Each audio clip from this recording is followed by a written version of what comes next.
აღვიძებთ თბილისი გრან-პრი, ესე ქვია ამ ღონისძიებას. ძალიან კარგია, თქმა უნდა, რომ მოგვეც ამის საშუალება და შეიძლება რომ თბილისის მერიას და საპატრულო პოლიციას არ უთხრა მადლობა ამის შესახებ.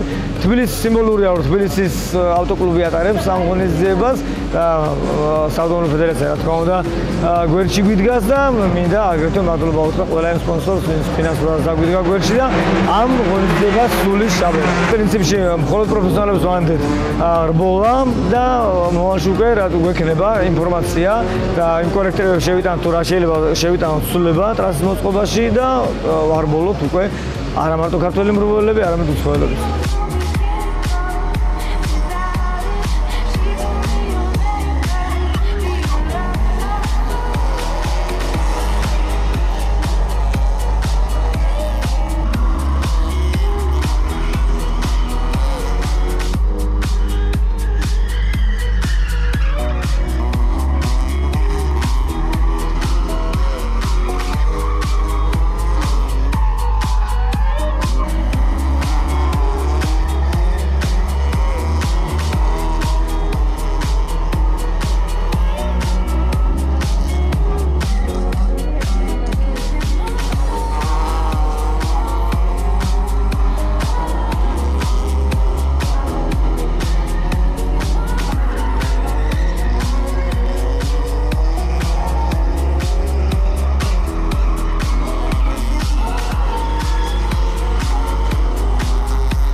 ძალიან დაძაბული ბრძოლა იყო თბილისის გრან-პრი ტარდებოდა 50 წლის მერე და ძალიან დაძაბული ბრძოლა იყო, არ ველოდი ნამდვილად.